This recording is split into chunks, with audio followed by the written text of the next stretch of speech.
É muito fácil chegar e jogar as pontas nas costas do trabalhador. Por que não se discute as desonerações? Por que não se discute a questão da dívida pública? Por que não se discute a cobrança dos grandes devedores da Previdência? Por que não se discute a aplicação daquilo que prevê a Constituição no tocante à cobrança de imposto sobre grande fortuna? Por que não se discute a taxação de lucros e dividendos? Tenho certeza que metade desses problemas que eu citei, dessas questões que eu citei agora, se fosse discutida de forma séria, objetiva e responsável, resolveria o problema da Previdência e não só. Outros tantos problemas que nós temos no Brasil. Mas é muito mais fácil pegar o soldado, o cabo, o sargento, e aí me permitam me referir à minha categoria novamente, o soldado, o cabo, o sargento, o subtenente, que não pode fazer greve, que não pode isso, que não pode aquilo, que não pode aquele outro, criar toda uma construção de privilégio, quando na verdade já foi explanado pelos meus antecessores aqui que não é verdade, não existe privilégio. Dizer isso é muito fácil pegar os professores, o trabalhador rural, a enfermeira, aquele pessoal lá da ponta do sistema, o trabalhador, aquele que efetivamente constrói o Brasil com o suor do seu rosto, e jogar uma carga em cima dele, e aí depois agradar ou para agradar o mercado financeiro.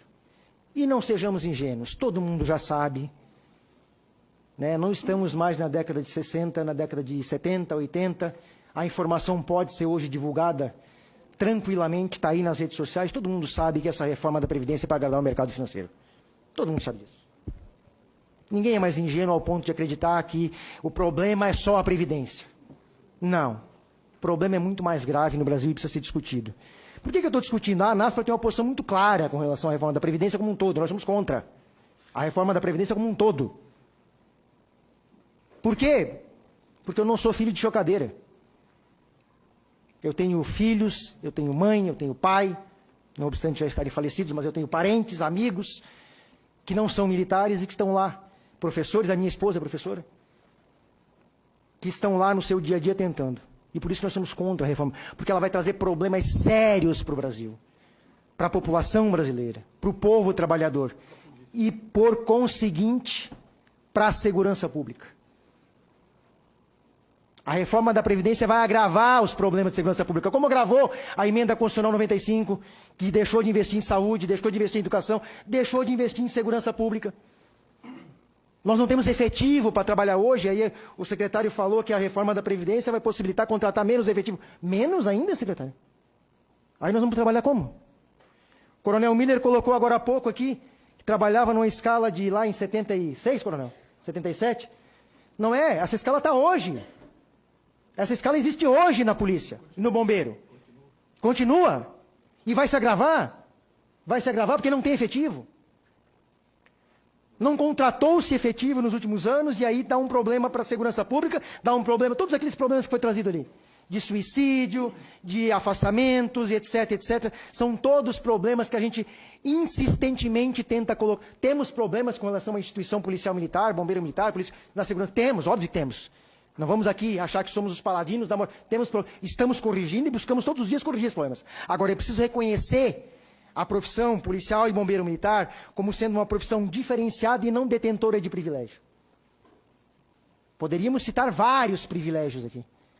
Posso passar o dia todo citando quem tem privilégio aqui. Posso passar o dia todo citando quem tem efetivamente privilégio. Trabalhar numa escala 24 por 24, 24 por 48, né, no sol, na chuva, sem condições mínimas de trabalho, porque nem viatura tem para trabalhar. Nem viatura tem para trabalhar. Armamento obsoleto, sujeito a todos os tipos de intempéries do tempo, da atividade, etc. É privilégio? Não, não é privilégio.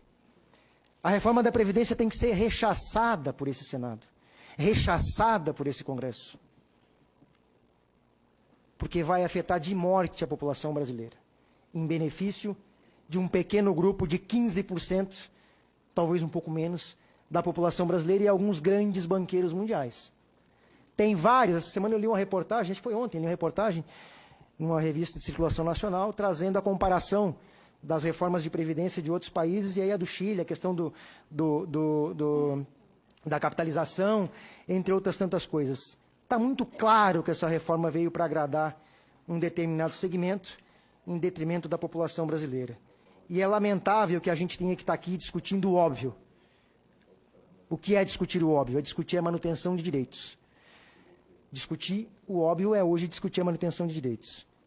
Infelizmente, é preciso que a gente faça isso, e a ANASPRA tem uma posição muito clara com relação a isso, né? Vamos trabalhar na perspectiva, obviamente, de orientar a nossa categoria a ser contra a reforma da Previdência, independente, e aqui repito, não é uma questão ideológica, político-partidária, porque nós somos contra a reforma da Previdência no governo Lula, no Fernando Henrique, na Dilma, no Temer, estamos aqui sendo contra a reforma da Previdência, porque somos contra destruir direitos trabalhistas, direitos previdenciários, direitos de assistência social, direitos que garantem ainda um mínimo de dignidade para a sociedade brasileira e para a população brasileira.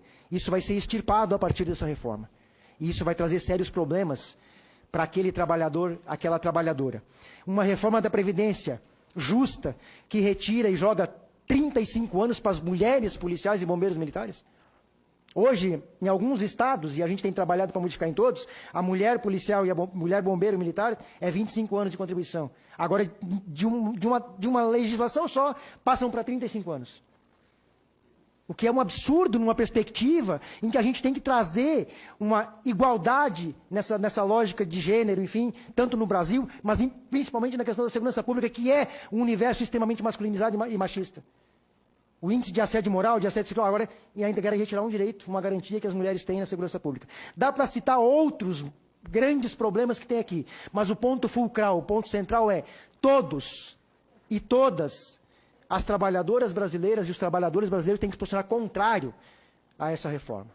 Contrário, porque ela vai destruir o nosso sistema de proteção e de garantias, que é o mínimo que ainda se tem hoje. Nós não temos mais saúde pública, nós não temos mais educação pública. A segurança pública está em frangalhos, não por culpa dos profissionais, mas por culpa de um modelo, de um sistema, de um governo, ou de governos que abandonaram a segurança pública nos últimos 35 anos.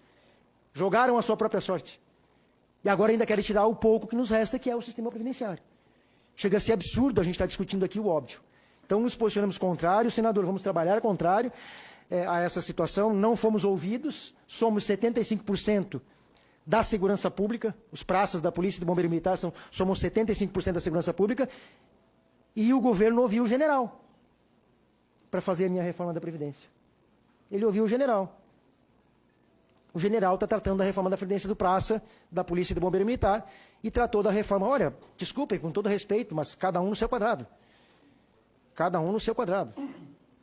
Né? O general entende lá da questão da segurança nacional, ok, tem algumas noções de segurança pública, mas quem entende de fato de segurança pública é o soldado, é o cabo, é o sargento, é o subtenente que está na ponta, vendo o dia a dia do que está acontecendo. Não está no ar-condicionado, idealizando coisas para aplicar lá embaixo sem condições via de regra. Sem condições via de regra. Então é preciso tratar isso de forma séria. Nos posicionamos contrário, vamos trabalhar contrário. Na pior das hipóteses, vamos apoiar, vamos trabalhar emendas no sentido de minimizar o problema. Mas a nossa posição central é contrário à reforma da Previdência como um todo. Não vamos e não aceitaremos mais pagar essa conta, como temos feito nos últimos 20 anos, 25 anos. Vamos discutir. Por que não se fala em dívida pública nesse Congresso Nacional, né? Por que a imprensa não fala em dívida pública, né? Tem vários debates aí bacanas, legais, muito esclarecedores. A doutora Maria Lúcia Fatorelli faz debates esclarecedores sobre isso. Por que a grande mídia não leva para trazer essas discussões? Por que não discutimos a questão efetiva daquilo que está na Constituição, que é imposto sobre grande fortuna? A cobrança, e sendo repetitivo, mas é isso que tem que falar, a cobrança dos devedores da Previdência. Dá para citar o nome, já rolou várias listas aí, né? Bradesco, Itaú, etc. Por que não se discute isso? Agora, é fácil discutir o parco direito do trabalhador. Olha, nós estamos discutindo, capitão, e eu vi esses dias aqui, gente, nós estamos discutindo se vamos diminuir de um salário mínimo para meio salário mínimo aposentado, o direito, como é que é o nome o BCP, desculpa. Gente, chega a ser ridículo imaginar uma discussão sobre redução para R$400. Como é que alguém consegue, em sã consciência, defender um negócio desse? Como é que alguém consegue, em sã consciência, e desculpa, com cara de pau, de pegar um microfone e vir defender a redução para metade disso? 400 e acham que estão fazendo caridade. Vamos discutir 35 anos para policiais e bombeiros que não conseguem trabalhar. Ora, se os oficiais, Coronel Miller, aceitaram 35 anos, ok. Então vamos separar. Os oficiais vão fazer 35 anos e vão ficar com 30. Porque não consegue, não dá. É desumano imaginar um soldado, um cabo, um sargento lá na rua, com 60 anos de idade, correndo atrás de um marginal com 16, 17, 18, 19. É ilógico. Chega a ser tosco uma discussão nesse sentido. Chega a ser tosco. E tudo em nome do mercado financeiro.